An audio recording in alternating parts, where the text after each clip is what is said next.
So once again today, guys, we've got a mountain of Russia news, crazy news. Once again, so I'll start with Belgorod region last night. Astonished locals flooding social media, wondering what the heck, how the heck did Ukraine get such fast and maneuverable drones overnight as the region was hammered with super fast and maneuverable drones of some new mystery model. And, I can't answer that question, but it was Russian air defense. It was the job of Russian air defense to deal with this stuff. And they really didn't. They almost appeared to be switching sides. Maybe they see that it's no longer anything they can win. And I mean, this is Panzer anti-aircraft fire targeting their own apartment buildings as drones graze the city. Absolutely insane. Here in Ukraine and here, especially in Kyiv, anti-aircraft units are not aimed at apartment buildings. They are generally outside the city, protecting the cities. But in Russia, there's a whole different valuation system. It's not really a big deal, apparently. It's barely news. And of course, they blamed it on Ukraine today. And as you can see, those were anti-aircraft missiles. Those were not drones. But the Russian population will really buy anything at this point. Here's the aftermath of all those strikes. Several dead in Russia's Belgorod last night after Russian anti-aircraft showered missiles on their own apartment buildings in effort to shoot down Ukrainian drones. Unlike Ukrainian anti-aircraft units, Russia's has absolutely no regard for the lives of citizens. And they actually brought the governor out. This is just a quick clip showing some of the destruction. This is some of the aftermath. I won't subject it to the propaganda film that was made by the local governor. It's just as ridiculous as they always are. In Russia, governors are sort of like little czars. Putin lets you do whatever you want in that particular region until you mess up. And even if that mess up is that your oil refineries are being destroyed because you don't have anti-aircraft units, because the anti-aircraft units are protecting Putin's palaces or sitting in Ukraine, you will still have all of your assets removed. You will be in prison, and the wealth of your family, everything, anyone that's associated with you is going down, and the new regime pops up. That's what it's like being a governor in Russia. But it's not just Belgorod. I'll read you what I wrote. It seems no element of Russia's military manufacturing complex is now safe. In Novosibirsk, fires reported at CJSC soldering plant, which specializes in electronics for the Russian defense industry. And it looks like this entire plant is destroyed. They make circuit boards, things like that for the Russian defense industry. This burned for several hours after this. This film's from about 5 hours ago. And they now have the fire out, and the thing is just gone. It's a massive, massive factory. And it's just gone. Novosibirsk is the distance between Florida and California. That's how far from Ukraine this is. So it wasn't a drone strike. This is probably like a saboteur operation. And once again, Ukraine using the size of Russia against it. And as you can see, it's just been totally obliterated. Yeah, it's just getting worse and worse. And what else is getting worse is the fuel crisis. Russia's fuel crisis only continues to get worse, now paralyzing the Bryansk region, one of many regions being paralyzed, with 5+ hours for gasoline. Yes, and this situation is just getting absolutely out of control now. It's just more gas line because there's another 100 online today, and I won't subject you to all of those. And it's not only the shortage of gasoline that's now the problem, it's a number of factors all colluding to create what really is a perfect storm. Russia's fuel crisis now descends into a perfect storm as 3 years of restrictions on road maintenance collude with mud season and lack of gasoline to prevent regions from obtaining any fuel at all. So what's happening is, here's a mainstream Russian news report on it. There's no subtitles, but basically what's happening is up in the Irkutsk region of Russia, what's happening is the roads. Russia hasn't had hasn't had any money now to maintain the roads and I covered this like about, I guess, 2 months ago. They're no longer maintaining the roads all over Russia. There's no money for that. So it's going down at 40% every year as far as the funds allocated to take care of Russian roads. And so now they are just, especially in the regions, they look like this. I've taken the audio out. It's some Russian pop music. I know you want to hear it, but we don't like Russian pop music here. Anyway, this is what the roads look like. So what's happening is the trucks that normally move fuel to these faraway regions, and here's a guy for a minute and 37 seconds, talking about how the trucks can no longer make it down these crazy roads. This used to be a normal road before the war. And the Russian winters and the fact there's zero maintenance. If you live in a winter country, even, Minnesota or wherever the heck you guys may be, if you don't maintain the roads, if you don't take care of them just before winter and then just after winter, you end up with roads that look like this. And apparently these holes are like 60 centimeters deep. And trucks are getting stuck, and it's just a massive problem. Anyway, that's what this news story is about now. And they are not only out of gas, they don't know when they can get more gasoline in. And there's problems with the trains. They can't get the trucks to the regions to load the trains. They're saying there's like 200 empty barrels waiting to be filled to then put on trains as like some emergency effort.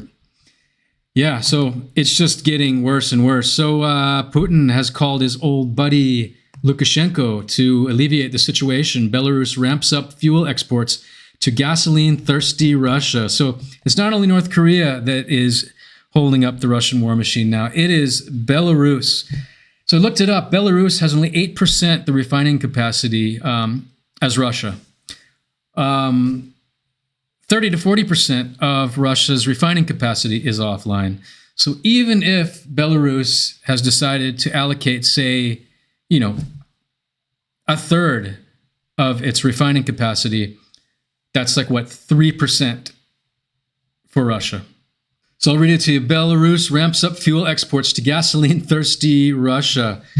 Belarusian rail transported gasoline exports to Russia jumped fourfold month on month in September as Moscow sought to tackle fuel shortages caused by Ukrainian attacks on its energy infrastructure. And remember, in Russia, you're not allowed to say that it's caused by Ukrainian strikes on the oil refineries. It is caused by tourism, and it is caused by fishermen, especially if you're over by the Pacific Ocean. It won't be so tourist. You won't have the tourists to blame. You'll be blaming the fishermen.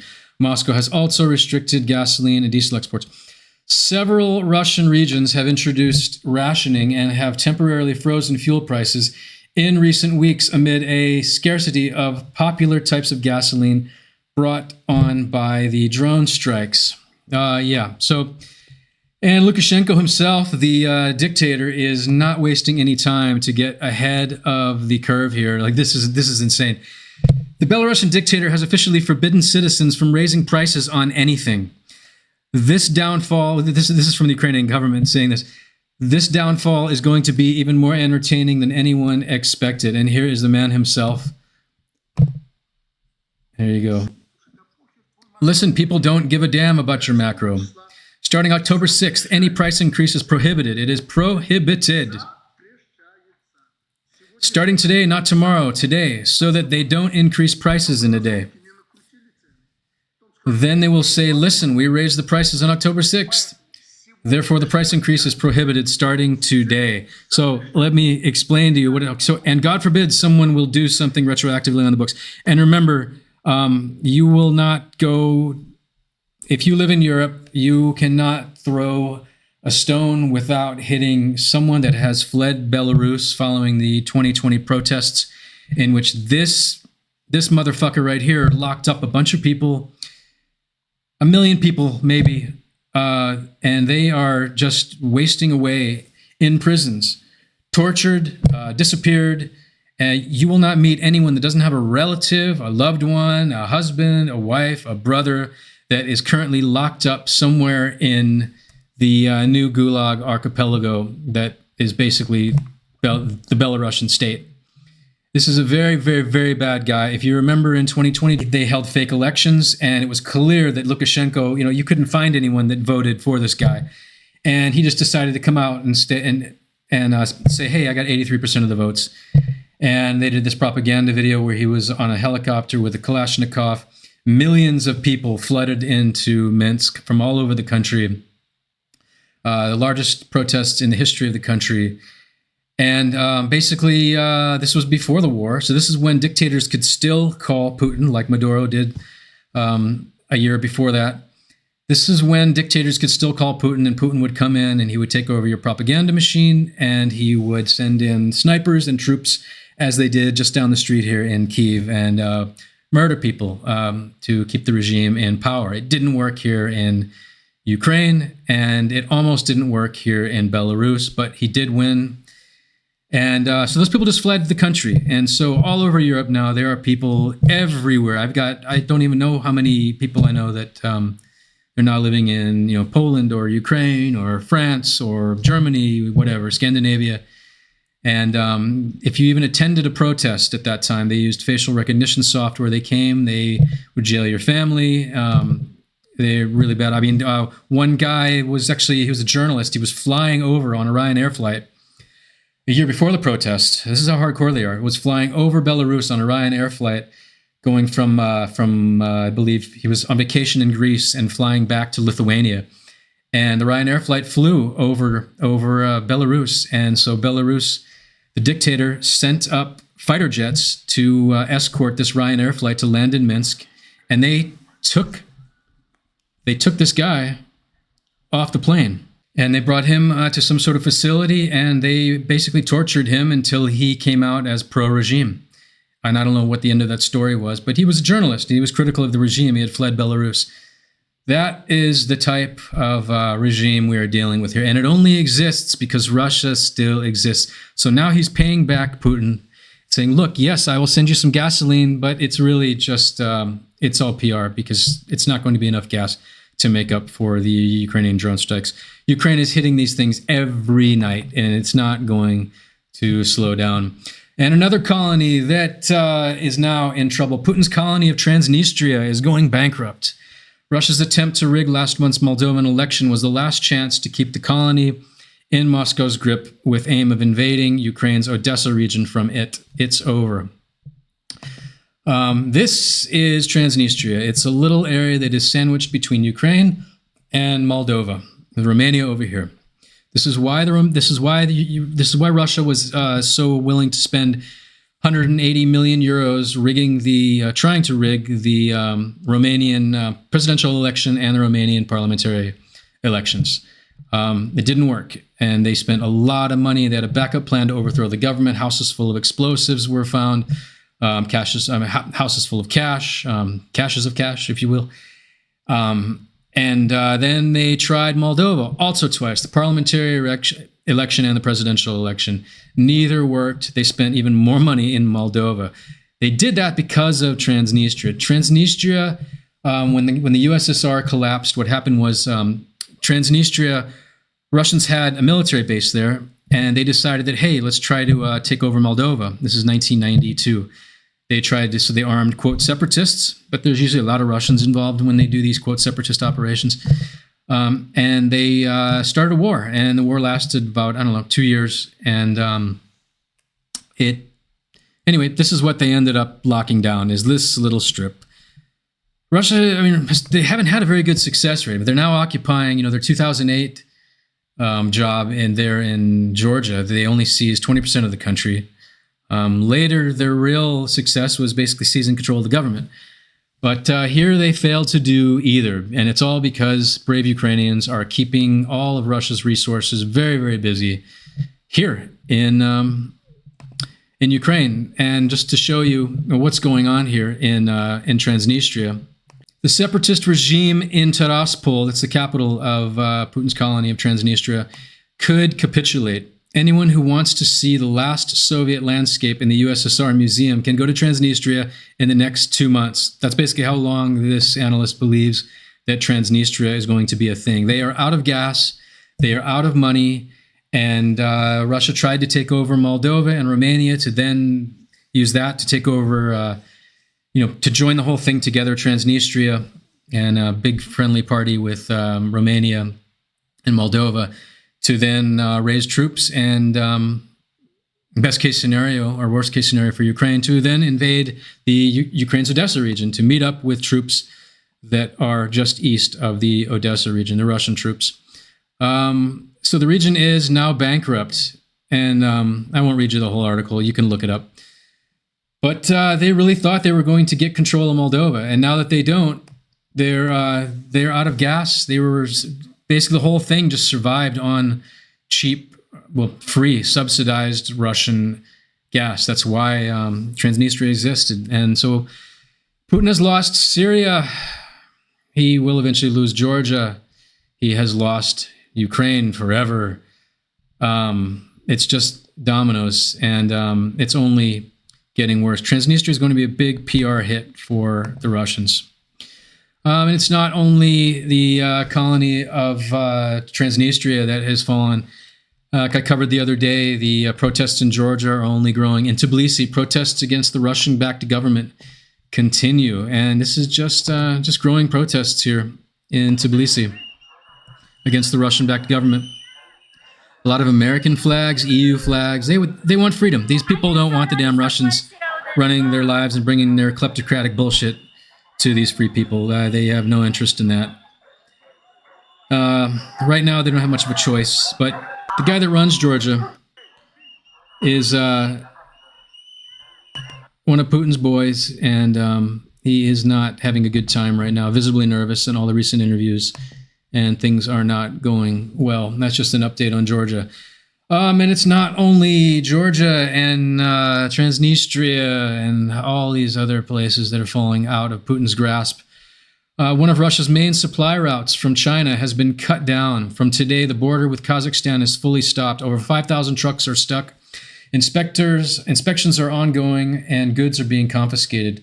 Drones, EW gear, it's electronic warfare gear, batteries, components, nothing is getting through. 5,000 trucks now sitting at the border from Kazakhstan into Russia.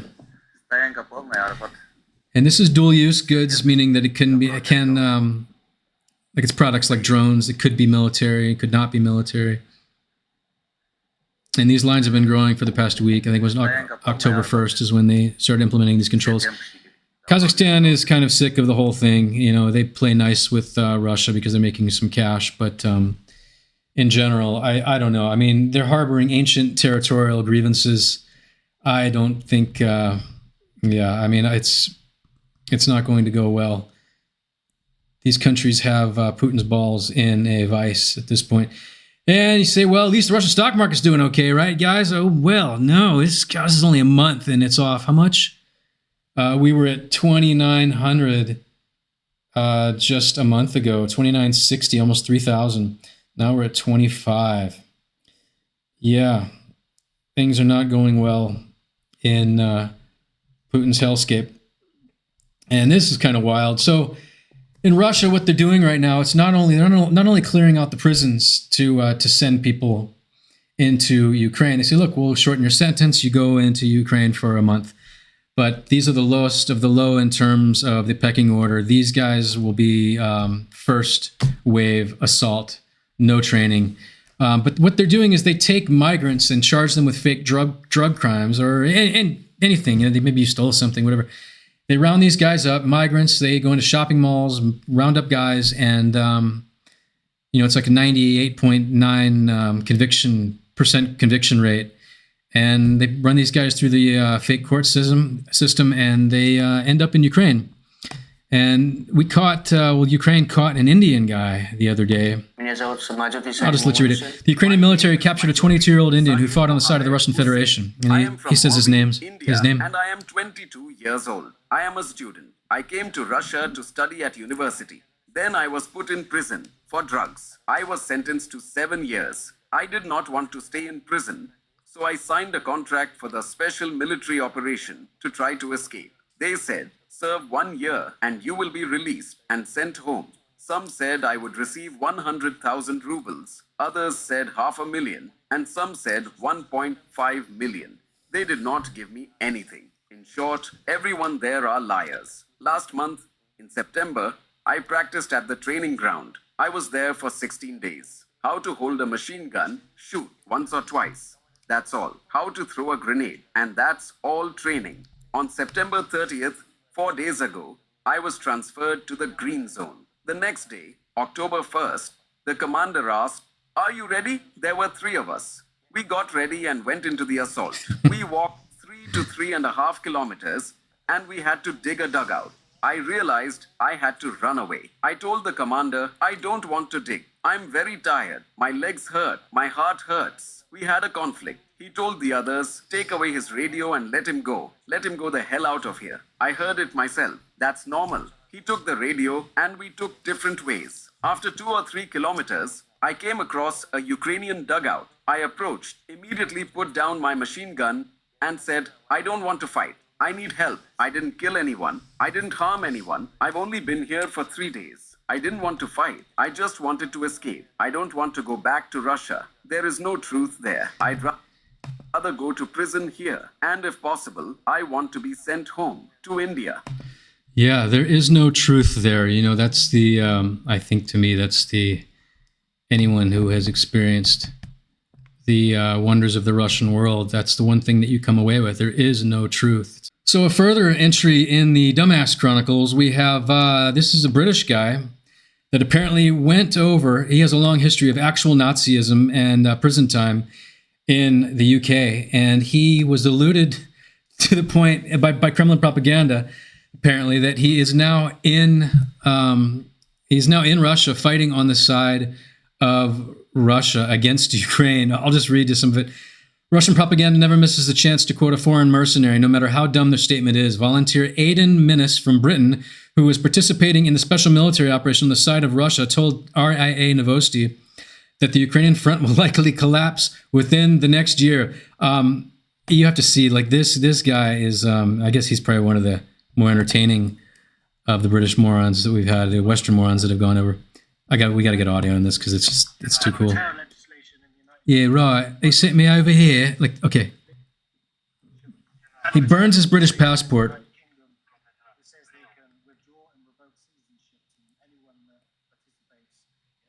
So Russia has him doing these little propaganda videos now. He's probably outside Moscow. Who knows where he is? I do not want it anymore. He's talking about his British passport that he's now burning. He's done extensive, this particular guy was an actual Nazi that would assault people to the point where he was sent to prison for several years, several times. Slava Russia, he says. Yeah, okay. Yeah, and really, you guys, I think it's just, it's the adolescent syndrome. It's combined with the lack of significance. You know, he's never had any sort of success in life, and maybe he just needs a girlfriend or something. You know, it probably starts at a route like that. When you're a teenager, you want to get as far ideologically from your parents for a little while. And over time, you sort of come back as you learn how the world works. And honestly, I think that's what the seed of this plague of Westerners being so easily deluded by Kremlin propaganda. They just want the most extreme thing possible, so they can finally manifest some sort of identity, so they can feel something. And Russia will use you all day long. You get on a plane, you go to Russia, they will put you will be famous, for a little while until you are eventually traded back to your country out of a Russian prison that you languished in for decades. Anyway, I don't want to give this guy any more time. Anyway, here what I wrote here, and just a reminder here as the final story. More videos of Russians on donkeys. They're using them to transport not only food, but corpses and themselves. Russian barbarians continue to metastasize into Ukraine, is what I wrote. Utilizing donkeys for their comparatively superior brain power. And here they are. This is Russian culture right here. Descending back into the 12th century. Yep. That's who we're fighting. This is what they want Europe to be like.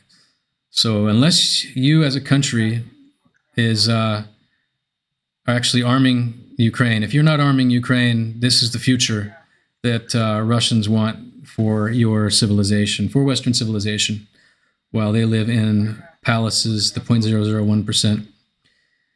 So, yeah, anyway, Russia, it's just ridiculous. All right, guys, thanks for watching. Have a good day.